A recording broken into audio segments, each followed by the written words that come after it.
오늘 뉴스리뷰 Y시간, YTN이 전한 국내외 기상재난 보도를 살펴보겠습니다. 함께 이야기 나눌 두 분 모셨습니다. 먼저 반유미 시청자 평가원입니다. 이동우 해설위원 실장입니다. 단순히 기후 변화라고만 표현하기 어려울 정도입니다. 생존 자체가 위협받는 상황이 됐습니다. 언론에서도 집중적으로 다루고 있는데요. 관련한 YTN 보도들 어떻게 보셨습니까? 네, 하루에도 몇 차례씩 접하는 기상 보도는 시청자의 일상과 가장 밀접한 뉴스 가운데 하나입니다. 하루의 계획을 세우는 일부터 재난에 대비하는 순간까지 시청자의 판단과 행동에 중요한 영향을 미치고 있는데요. 특히 최근에는 기후변화로 이전과는 다른 양상의 기상 상황이 잇따르면서 시청자가 기상 상황을 올바르게 이해하고 적절히 판단할 수 있도록 돕는 기상보도의 역할도 한층 중요해졌습니다. 그런 의미에서 이번에는 올여름 장마와 폭염을 중심으로 YTN의 기상 재난 보도는 어떤 정보를 제공했고 시청자의 이해와 대비를 위해 어떤 역할을 했는지 살펴보겠습니다. 먼저 장마를 앞둔 지난 6월 보도에서는 예년과 다른 기상 상황을 설명하는 새로운 용어들을 자주 접할 수 있었는데요. 지각 장마, 도깨비 장마, 복합 재난 등이 대표적이었습니다. 최근 보도는 이러한 용어로 현상의 특징을 전달하면서도 왜 이런 변화가 나타났는지 그 배경과 원인을 함께 설명하는데 많은 비중을 두고 있었습니다. 장마가 늦어진 이유와 특정 지역의 폭염이 심해진 배경, 지역마다 다른 날씨가 나타나는 원인 등을 짚어주며 시청자가 최근 기후 변화의 흐름을 이해하는 데 도움을 주었는데요. 주요 보도를 먼저 살펴보겠습니다. 지금 중부도 장마가 시작이 된 거죠? 네, 이 장마의 시작은 비의 양이 아니라 예. 정체전선의 영향을 받았냐 안 받았냐로 구분을 하는데요. 화면 보실까요?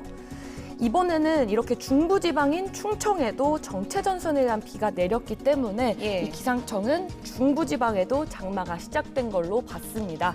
많은 분들이 장마가 시작되면 매일 비가 내린다고 생각하시는데요. 꼭 그렇지는 않습니다. 이 정체전선이 막대기처럼 하나로 길게 이어진 게 아니라 이 강해졌다 약해졌다를 계속해서 반복하고요. 이 중간중간에 끊어졌다 다시 만들어지기도 하는데요. 그래서 지금처럼 비가 며칠 쉬었다가 또 다시 강하게 내리는 일이 흔하게 있습니다. 장마를 단순히 특정 날짜에 시작되는 계절 현상이 아니라 기상 조건의 변화에 따라 형성되는 과정으로서 풀어내며 시청자의 기상 원리에 대한 이해를 도울 수 있었는데요. 뿐만 아니라 최근 학술 연구를 인용해서 호우 양상이 어떻게 달라지고 있는지도 설명했습니다. 한땐 이례적으로 여겨졌던 폭우가 이제는 해마다 반복되고 있습니다. 기상청의 113년 동안 관측 기록에서도 비 오는 날은 줄고 비가 내릴 때의 강도는 강해지고 있는 걸로 분석됐습니다. 비가 여러 날에 걸쳐 나눠 내리기보다 짧은 시간에 집중되는 양상으로 바뀌고 있는 겁니다. 온난화로 기온이 오르면서 비구름의 재료가 되는 대기 중 수증기량이 늘어나기 때문입니다. 통상 기온이 1도 오르면 수증기량은 7%가량 증가하는데 최근 연구에선 극한 호우가 이보다 더 빠르게 강해질 수 있는 걸로 분석됐습니다. 전문가와 기자의 해설에 더해서 연구 결과를 근거로 제시함으로써 정보의 신뢰성과 설명력을 높일 수 있었고요. 앞으로의 재난 대응 방식 역시 이러한 변화에 맞춰 달라질 필요가 있다는 점까지 함께 제시해 변화하는 기후를 어떻게 받아들이고 대응해야 하는지까지 생각해 볼 수 있는 시각을 제시했다는 점에서도 의미가 있는 보도였습니다. 네, 이 날씨가 생존을 위협하는 그런 재난이 된 만큼 정부는 올해부터 예보 체계를 바꾸고 재난 문자 발송 체계도 강화해 국민 안전과 보호에 나서고 있습니다. 언론도 대중의 경각심을 일깨우기 위해 노력하고 있긴 하지만 사실 이 피해 지역 외에는 여전히 너무 덥다, 비가 많이 온다 정도로만 받아들이는 경우가 많은 것 같습니다. 어떻게 보도를 해야 하는지가 중요해지고 있는 것 같아요. 네, 그렇습니다. 기상보도에서는 전문 용어나 수치를 그대로 전달하기보다는 시청자가 실제 생활에서 이해할 수 있는 언어로 풀어서 설명해야 한다는 제언이 꾸준히 이어져 왔습니다. 최근 보도에서는 이러한 제언을 반영해 기상 정보를 보다 쉽게 전달하려는 시도가 눈에 띄었습니다.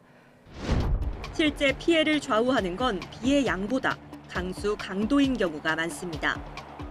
강수 강도는 1시간 동안 내린 비의 양으로 설명하는데 시간당 15mm 정도만 돼도 와이퍼가 쉴 새 없이 움직이며 도로에 빗물이 고이기 시작합니다.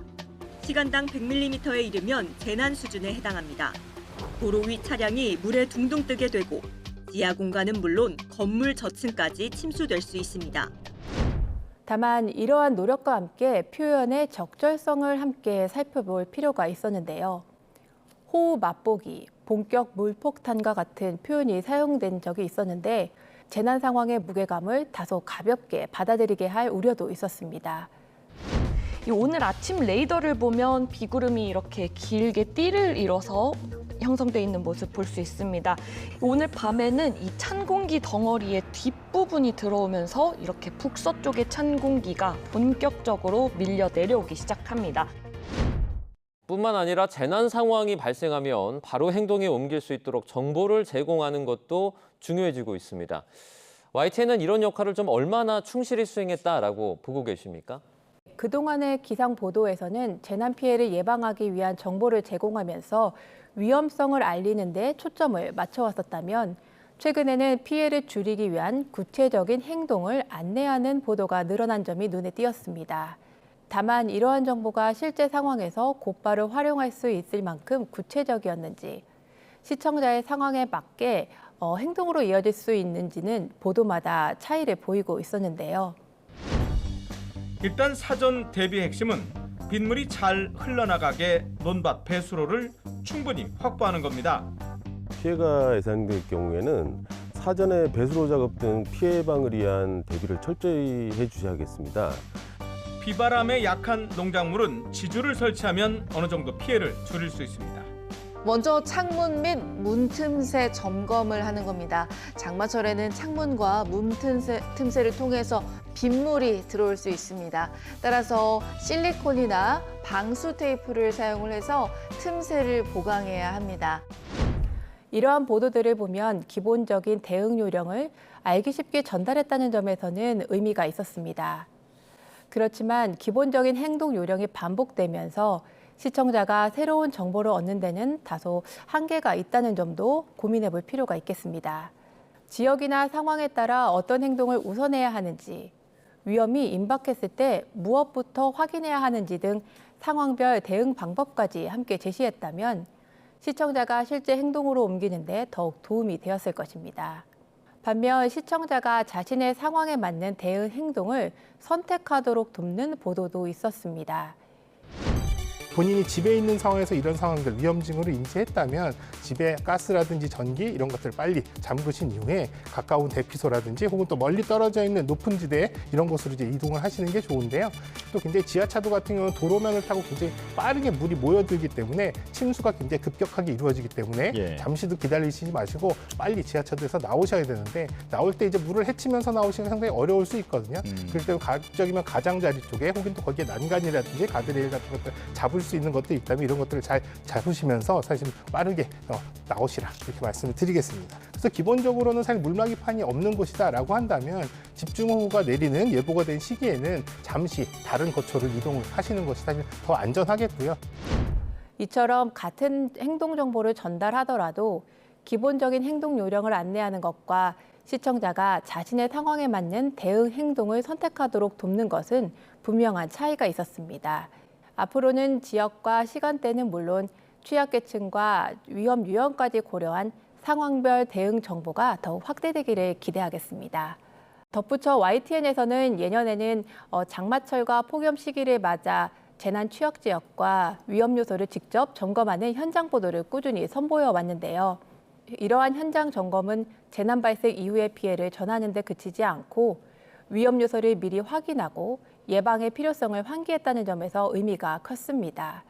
기후재난이 반복되는 상황에서 앞으로는 위험 요소를 사전에 점검하고 개선 과제까지 함께 살펴보는 현장 검증형 보도의 역할이 더욱 중요해질 것으로 보이는데요. 올해에도 이러한 계획을 준비하고 계신지, 또 재난 보도가 예방 중심의 역할을 확대하기 위해서 어떤 방향을 갖고 고민하고 계신지 들어보고 싶습니다. 네, 사실 이제 기후 위기가 심각해지면서 이제 기후 재난이라고 이제 부를 정도로 문제는 이제 점점 커지고 있는 그런 상황인데요. 그런 면에서 경각심을 일깨워서 재난의 정도를 줄여가기 위한 보도는 반드시 필요합니다. 현장 검증과 개선 과제를 짚어보는 보도 역시 필수적이라고 할 수 있겠는데요. YTN에서는 이러한 보도를 늘 해왔고요. 지난해 보도국 과학기상부에서는 기후위기 보고서라는 타이틀을 걸고서 7회에 걸쳐 한 해 동안 기후위기가 얼마나 더 심해졌는지를 짚어보는 그러한 기획보도를 하기도 했습니다. 올해 역시 이러한 기획보도를 고민하고 있는 상황입니다. 현재는 장마철에 들어서 이제 극한호우가 며칠에 한 번씩 내리는 이러한 패턴이 반복되는 만큼 기획보다는 이제 하루하루 상황을 전하는데 이제 초점을 맞춰서 전하고 있는 상황이고요. 하지만 이제 심한 폭염과 폭우 등이 지나고 나면 깊이 있게 현 상황을 짚어보고 개선안을 살피는 보도를 할 수 있도록 고민하고 있습니다. 시청률에 연연하지 않을 수 없는 방송의 특성상 사실 그때그때 중요한 이슈에 매몰되는 측면이 있는 것이 엄연한 현실인 것도 사실입니다.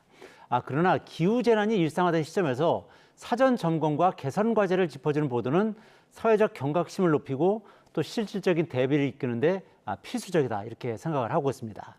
앞으로도 기후 이슈를 일회성인 날씨 보도가 아닌 우리 사회의 지속 가능성에 걸린 핵심 의제로 다루면서 보도 비중을 늘려가도록 하겠습니다.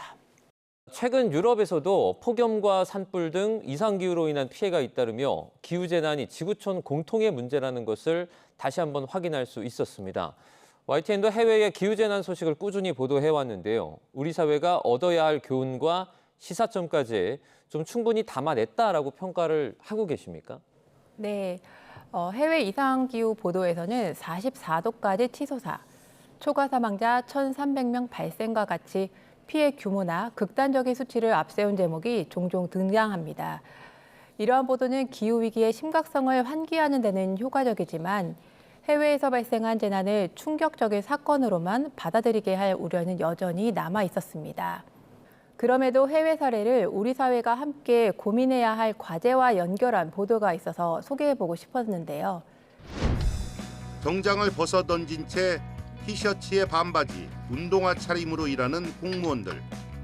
最初はなんか難しいっていうか慣れないところもあったんですけど、何回かこう来たりとか、あとこう日が経っていくにつれてこうちょっと慣れてきて、で周りも履いている職員が増えてきたので、だんだん違和感とかはなくなってきたなっていうところで感じてます。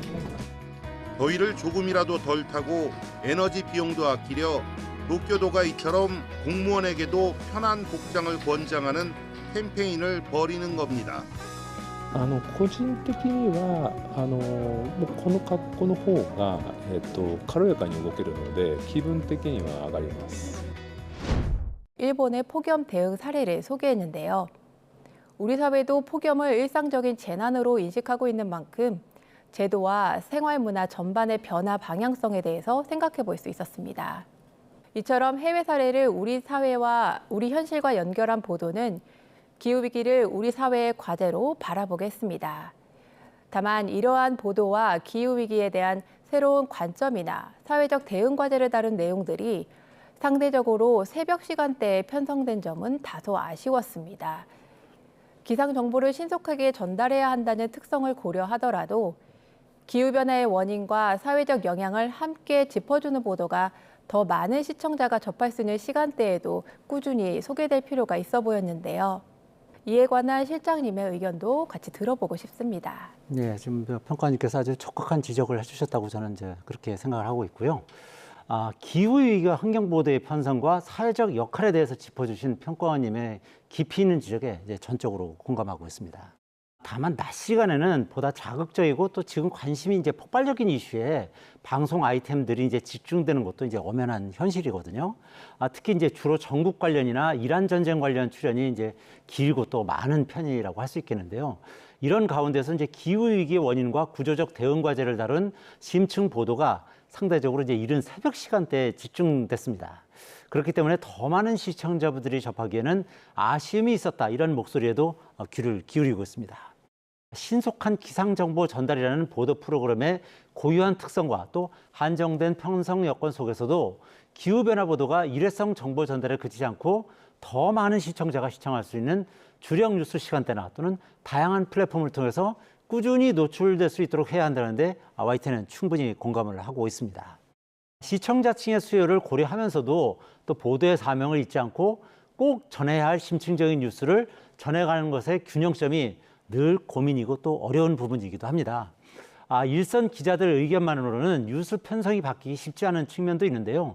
하지만 앞으로는 시청자 여러분에게 더욱 가까이 다가갈 수 있도록 편성과 보도 전략 측면에서 지속적으로 개선 방안을 고민해 나가도록 하겠습니다. 기후재난 같은 경우에는 한 번에 보도로 끝날 이슈가 아니라 지속적인 관심과 대비가 필요한 시대적인 과제입니다. 취약계층을 비롯한 우리 모두의 안전이 되도록 안전을 위해 우리 생활과 사회에서 바른 변화와 개선이 이루어질 수 있도록 끊임없이 고민하며 책임 있는 보도를 해나가겠습니다.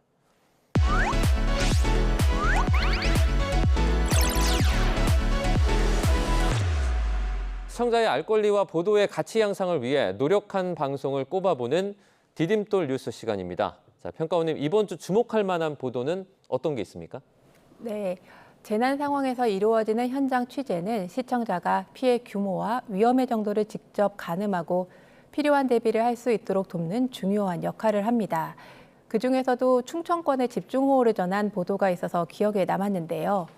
오승훈 기자는 산사태 발생 이후 수습 현장을 찾아 피해 복구 상황을 전했고 갑천을 연결한 현장에서는 불어난 강물의 모습을 보여주면서 추가 피해에 대한 경계를 당부했습니다. 재난이 발생한 순간뿐만 아니라 복구 과정과 이어지는 위험 요소까지 함께 전달해 시청자가 현재의 상황과 남아있는 위험을 함께 판단할 수 있도록 했다는 점에서 의미가 있었는데요. 재난 현장을 직접 취재하면서 방송 화면만으로는 충분히 전달하기 어려웠던 위험이나 상황도 있었을 것 같습니다. 현장에서 가장 절실하게 느꼈던 점이 무엇이었는지, 또 시청자가 재난에 대비하면서 기억했으면 하는 점이 있다면 함께 나눠주시기 바랍니다. 집중호우 당시 YTN은 피해 발생 순간은 물론 복구 현장과 이어지는 위험 요소까지 현장 취재를 통해서 꾸준히 전해왔는데요. 오승훈 기자를 통해 취재기를 직접 들어봤습니다. 무엇보다 가장 안타까웠던 건 이번에 수해를 입은 마을이 지난해 경북 의성 산불로 삶의 터전을 잃어버렸던 곳이라는 사실인데요. 산불 피해 당시 지자체에서 조립식 건물로 임시주택을 마련해줬는데 인근 하천이 범람하면서 임시주택이 둥둥 떠서 휩쓸려간 상태였습니다. 산불 피해 아픔도 가시지 않은 채 수해까지 입어서 이제 어떻게 살아야 하냐며 눈물을 훔치시던 어르신의 표정이 지금도 생각나고 그때를 떠올리면 안타깝고 속상한 마음뿐입니다.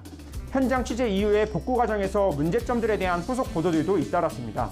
지난해 산불 피해에 따른 임시주택 조성 당시에 앵커볼트로 바닥을 고정해야 하는 작업이 있는데 그걸 하지 않아서 이번 수해에 주택이 떠내려간 것이라는 지적도 있었는데요. 장마철을 앞두고 정부나 지자체에서도 나름대로 철저하게 대비를 하겠지만 이미 피해가 벌어진 뒤 수습을 하는 것보다는 좀 더 꼼꼼하게 살펴보는 게 필요할 것 같습니다. 시청자들은 폭우나 폭염, 태풍으로 인해 기상특보가 발효되면 방송이나 라디오 등에 귀를 기울이고 미리 대비하는 것이 가장 중요할 것 같습니다. 무엇보다 비가 급격하게 내려서 침수가 예상되면 미리 높은 지대로 대피하는 것이 정말 중요할 것 같다는 생각이 들었습니다. 설마 나한테 이런 재난이 닥칠까 생각하고 안일하게 대처하는 것보다는 혹시 모르니까 미리 안전한 곳으로 대피하다가 주변 상황이 괜찮아지면 다시 집으로 돌아오자, 이런 생각으로 대피해 주시면 좋을 것 같습니다. 그럼 뉴스 리뷰 Y 마무리해 보겠습니다. 두 분 말씀 잘 들었습니다. 고맙습니다.